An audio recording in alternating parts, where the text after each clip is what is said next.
This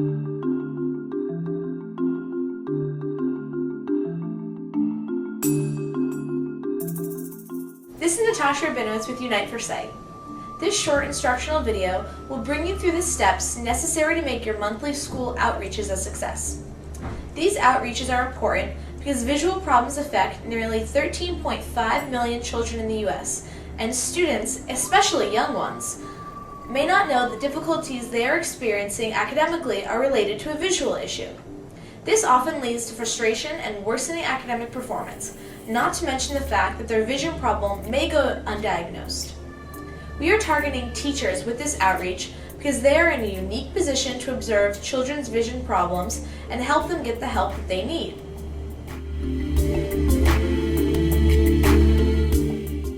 Arrange a time with a school near you for you to give a presentation to some or all of their teachers. At the presentation, introduce yourself and explain the purpose and importance of the outreach. Ask the teachers to take the pre-test to see how much they already know about eye health. Give the PowerPoint presentation and answer whatever questions they may have. Focus on signs of possible visual difficulties, such as trouble reading, squinting, headaches, and the other signs described in the PowerPoint presentation. You will also emphasize the importance of linking students with free eye care programs so that they can have a complete eye exam by an eye doctor. Ask the teachers to take the post-test to see how effective your presentation was. Pass out the Eye Health for Teachers flyers. Ask the teachers to pass out the Eye Health for Students flyers to their students. Thank the teachers for their time and tell them that there is much more information about eye health and free eye care located at www.uniteforsight.org/eyehealthteachers. You can consult the chapter manual page to find links to all of the resources we've mentioned, in addition to guidelines for how to administer the tests and report scores to Unite for Sight. The instructional page on the chapter manual page will walk you through these specifics. These presentations should be easy and fun. Take a few of your volunteers, do it as a team, and enjoy it. Together, our chapters can help over 80,000 students improve their eye health this academic year alone. Hi everybody, my name is Alex Savetta. I work at Unite for Sight at Yale University.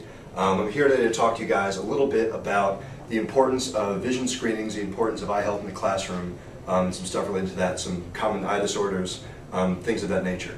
So right now we're going to jump right into the PowerPoint presentation. At first we're going to talk a bit about vision problems in an academic setting. Believe it or not, there are a lot of people out there who have vision problems, students included, over 13.5 million in the United States, especially young kids, and that's really what we're focusing on in this presentation. Sometimes they won't even understand that what they're experiencing is a vision problem. The board's blurry, text they're reading is blurry, they're having trouble. It's important that they understand that what they're experiencing is not normal. This sort of thing can lead to a lot of frustration. It can lead to worsening academic performance. Imagine trying to look at a book and you can't possibly, people are telling you you have to pronounce these things correctly when you're trying to read and you can't actually see the text. So that's what we're working on today, is trying to help you as teachers use your unique position to help kids get the kind of eye care they need.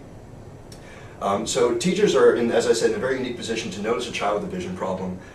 You see your kids many hours a day. You see them in an academic setting where they're required to do things that require visual acuity. They're required to read, to write, to view classroom presentation materials, things of that nature. So you really have a very good sense of when a child is having some trouble with his or her eyes, and you can take action. So vision problems, we're going to get into a couple of them later that require early detection in order to actually be cured. But pretty much any vision problem across the board, discovering it early on in a child's life is helpful, because the sooner you start to fix this sort of thing, the less difficulty the child might have, the sooner you can eliminate all that frustration, all of that sort of academic angst that can come with it. It helps make reading easier, it makes learning more enjoyable. In the case of some conditions, amblyopia specifically, which we'll cover later, if you don't discover it early, then it can actually lead to loss of vision in one of the child's eyes. But we'll be getting to that.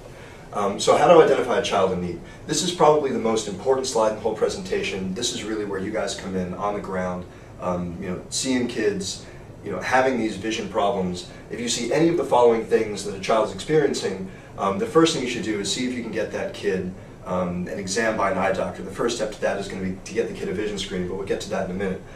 These signs include eyes turning inward or outward, squinting, headaches, worsening academic performance, blurred or double vision, losing place while reading, avoiding close work, holding reading material closer than normal, rubbing eyes tiring while reading or doing other schoolwork, turning or tilting the head to use one eye only, making frequent reversals while reading or writing, or having to use the finger to maintain place while reading, or consistently performing below the academic potential that you know they can achieve. So as I said before, if you notice a child struggling with any of these symptoms, you can do your best to make sure that child gets an eye exam by an eye doctor. Now, what's the difference between vision screenings and eye exams? Vision screenings are performed by someone like your school nurse, non-specialist health staff. They provide a baseline visual acuity. So, I mean, you've probably all seen these before, Snellen chart. You see there's larger letters on the top, smaller on the bottom. That's a vision screening. Very, very basic. It does not provide diagnostic information. It can simply be a guide for when a child should be going to an eye doctor. Now, an eye exam is performed by an optometrist or an ophthalmologist. It's very thorough. It tests a whole bunch of different parts of vision. It's non-invasive, so it's not scary for the kids to do. And it can be used to actually diagnose eye disorders and start getting kids sort of on the path toward getting them treated, which is important. Now, eye exams can be expensive. Visits to an eye doctor are not cheap. They're specialists. And not everybody has health coverage. Some people do, they're lucky, some don't. For those who do not, there are several programs in place through the government, through various charitable foundations, that will allow your kids to get free eye exams if they're not insured. The first of these is called CHIP, Children's Health Insurance Program. Every state has one. It covers the cost of eye exams for kids of families that qualify. Every state's program is a little different. All of them do cover eye examination on your own state's program. You can go to insurekidsnow.gov. The address is right here. It's also on the flyers we're going to be giving out later. You can also call 1-877-KIDS-NOW.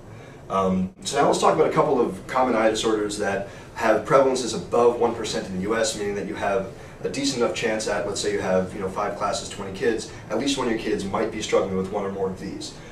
First of which, nearsightedness, also called myopia. There's going to be a lot more than 1% of your kids with this. This is the most common visual problem among students, among everyone pretty much of that age group. It's a type of refractive error, meaning that close objects are clear, faraway objects are blurry. So kids with nearsightedness, called myopia, they're going to have trouble seeing the blackboard, presentation materials, anything far away. It won't affect their ability to read, but anytime that you're up in front of the classroom, these kids are going to have trouble understanding what's going on. Like any kind of refractive error, this can be corrected with corrective lenses such as glasses or contact lenses. Another type that's fairly common is farsightedness. The second most common type is another type of refractive error. It's just the reverse of nearsightedness. Close-up objects are blurry, faraway objects are clear, so text, anything close work, math problems, drawing, all of these things become difficult for kids because they're all blurred out and kids have a tough time seeing sharp lines. They might squint while reading, hold reading material closer to face than normal. These are the signs of this disorder. This can also be corrected with corrective lenses such as glasses or contacts. Astigmatism often co-occurs with either nearsightedness or farsightedness. It's also a type of refractive error. It just sort of compounds one or the other problem. It comes from abnormally shaped cornea, meaning that the surface of the eye has some abnormalities to it, bends light in a funny way, things are tougher to focus. Fortunately, it can also be fixed with glasses or contacts. Strabismus is an issue with the eye muscles. You might see a student's eyes appearing to focus on 2 different points. They might seem slightly cross-eyed. This sometimes co-occurs with amblyopia, which we'll be getting to, but not always. Glasses or eye muscle exercises can treat this, but sometimes surgery is necessary. Lazy eye, also known as amblyopia, this is really what we were talking about before when we touched on how important it is to detect eye disorders early. This happens when one eye is stronger than the other. Students may show signs of strabismus as in being a little cross-eyed, but it doesn't always co-occur, so it's not a one-to-one correlation. The problem is that over time the brain might begin to disregard signals from the weaker eye. So if the brain starts disregarding signals, the eye gets weaker and weaker, it sort of becomes this spiral, and eventually sight can be lost in the weaker eye and will not return. This disorder is only detectable through an eye exam from an optometrist or an ophthalmologist, which is why we stress so strongly that no matter what happens in the vision screening, you make sure that kid gets an eye exam, or you make sure the parents of the kid know that he or she should get an eye exam, because obviously if you can't detect it, you can't treat it, and we don't want kids losing sight in one eye. Okay, so finally we have pink eye, also known as conjunctivitis, very common in school children. This disorder is the conjunctiva, the lining around the eyeball and part of the eyelid. They become infected or inflamed. It can be bacterial, it can be viral. Bacterial form is very easily treatable by eye drops, like anything bacterial. The viral form just sort of clears up on its own. The problem here is that it's very contagious. Kids can pass to each other pretty easily, like a common cold. It's more of a danger in younger kids than older kids because, by the time children are older, sometimes they understand that, I'm sick, I should stay away from people. But if you have a child in your class with pink eye, you have to make sure that you're conscious of the fact that that child could be giving it to others if he or she is not being careful with sort of their own space. So that pretty much does it for today. Thank you very much for listening to the presentation. We have a whole lot of information on our website. I'm going to be passing out some flyers that you guys can take home. I'm also going to be giving you some flyers for your students and flyers for their parents for you to pass out for them to bring home and for them to look at. It contains a lot of similar information, but that's targeted more at their demographic than yours. So yeah, thank you very much. I'm here for any questions, and I really appreciate your time.